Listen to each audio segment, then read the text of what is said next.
Hello everyone, welcome back to Shreyas makeup world. আজ আমি আবারও চলে এসেছি তোমাদের সাথে একটা wedding best makeup look share করাতে। আজ আমি যে মেকআপ লুকটা ক্রিয়েট করব সেটা তোমরা চাইলে বিয়েবাড়িতে সকালের দিকে অবশ্যই ট্রাই করতে পারো। আর যারা একটু হালকা মেকআপ প্রেফার করো তারা রাতেতেও এই মেকআপটা ট্রাই করতে পারো। তো চল শুরু করা যাক। প্রথমেই আমি স্কিনটাকে ভালো করে ক্লিন করে নিয়ে টোনার অ্যাপ্লাই করে নিয়েছি। এরপর আমি ময়শ্চারাইজার ইউজ করে নেব। আজকে আমি পিএসির অ্যাকোয়াব্লাস্ট ময়শ্চারাইজারটা অ্যাপ্লাই করছি। এটা খুব ভালো একটা ময়শ্চারাইজার। এটা ওয়াটার বেসড এবং অল স্কিন টাইপ। এরপর আমি কালার বারের প্রাইমারটা ইউজ করছি। এটা খুব ভালো একটা প্রাইমার আর এটাও অল স্কিন টাইপ। তোমরা চাইলে এই প্রাইমারটা পারচেস করতে পারো। এরপর আমি মার্সের ইলুমিনেট বেসটা অ্যাপ্লাই করছি যাতে আমার স্কিনটা আরও বেশি করে গ্লো করে। এটা তোমরা অবশ্যই একবার হলেও ইউজ করে দেখো। আমার তো খুব ভালো লেগেছে প্রোডাক্টটা। তো এবার এটাকে আমি ভালো করে ব্রাশের সাহায্যে ব্লেন্ড করে নেব। দেখো আমার স্কিনটা কতটা গ্লো করছে। আজকে আমি আমার পুরো বেস্টটাই করবো কার্লনের এই সুপ্রা কালারের প্যালেটটা থেকে। আমি এখানে অরেঞ্জ কালার কারেক্টার নিয়ে নিয়েছি। আমার যেহেতু একটু বেশি ডার্ক স্পট আছে তাই প্রথমে আমি অরেঞ্জ কালার কারেক্টারটা অ্যাপ্লাই করছি। তারপর আমি এটাকে ভালো করে ব্লেন্ড করে নেবো।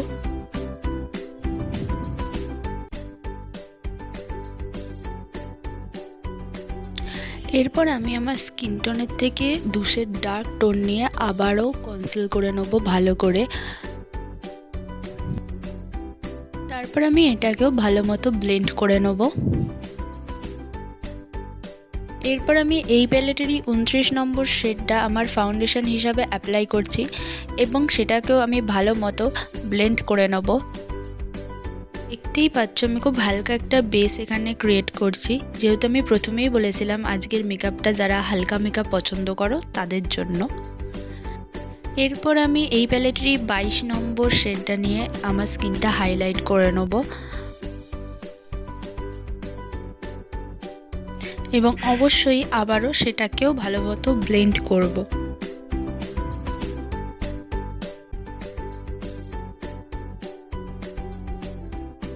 এরপর আমি এখানে ক্রিম কন্ট্রোল করার জন্য ওই প্যালেটেরই NG1টা নিয়েছি। তোমরা চাইলে এই স্টেপটা অ্যাভয়েড করতে পারো, শুধু পাউডার কন্ট্রোলও করতে পারো।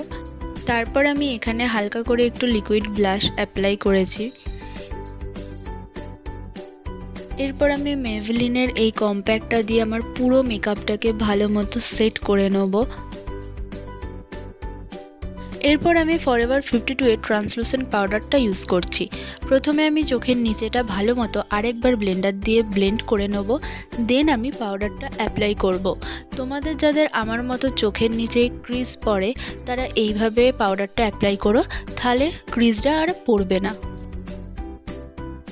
এরপর আমি এখানে আমার আইব্রোটা ভালো মতো সেট করে নিচ্ছি। দেন আমি ওই 22 নম্বর শেডটা নিয়ে আমার চোখের ওপর একটা হালকা বেস করব। আজকে আমি আই মেকআপটা খুব নর্মাল একটা আই মেকআপ করব। তো প্রথমে আমি হালকা ব্রাউন শেডটা নিয়ে আমার পুরো আইলিডটায় অ্যাপ্লাই করব।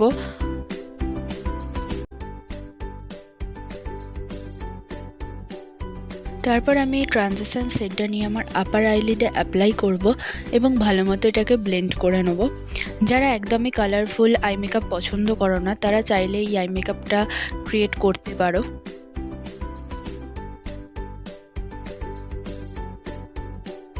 তারপর আমি এখানে আমার ওয়াটার লাইনে কাজল অ্যাপ্লাই করে নিচ্ছি। একটু মোটা করেই আমি কাজলটা অ্যাপ্লাই করছি। দেন আমি একটা ব্ল্যাক কালারের আইশ্যাডো নিয়ে ভালো করে আমার কাজলটাকে স্মাচ করে নেব। এরপর আমার চোখের নিচে বা মুখে যে এক্সট্রা পাউডারটা আছে সেটা আমি ভালো মতো ব্রাশের সাহায্যে ঝেড়ে ফেলবো। দেন আমি এখানে মাস্কারা অ্যাপ্লাই করে নিচ্ছি। আমি এখানে মেভলিনের মাস্কারাটাই অ্যাপ্লাই করছি। তো আমার আই মেকআপ এখানে কমপ্লিট। যারা নিউড আই মেকআপ পছন্দ করো তাদের কেমন লাগলো অবশ্যই জানিও। এরপর আমি ওয়েট অ্যান্ড ওয়াইল্ডের এই কন্ট্রোর প্যালেটটা থেকে হালকা করে পাউডার কন্ট্রোল করে নেব। এরপর আমি আই ম্যাজিকের এই প্যালেটটা থেকে ব্লাশ অ্যাপ্লাই করে নিচ্ছি। দেন আমি পিএসের এই সেটিং স্প্রেটা দিয়ে আমার পুরো মেকআপটাকে লক করে নেব। তারপর আমি এখানে আই ম্যাজিকের ওই প্যালেটটা থেকেই হাইলাইটার ইউজ করে নিচ্ছি। দেন আমি এখানে ডিলান্সের এই লিপ প্যালেটটা থেকে দুটো শেড মিক্সড করে আমার লিপস্টিকটা অ্যাপ্লাই করে নিচ্ছি। তো আমার এখানে পুরোপুরি মেকআপ ডান, আর আমার আজকের ফুল লুকটা হলো এটা। তো এই মেকআপ টিউটোরিয়ালটা সবার কেমন লাগলো অবশ্যই আমাকে কমেন্টে জানিও, এবং ভালো লাগলে একটা লাইক এবং সাবস্ক্রাইব করে দিও।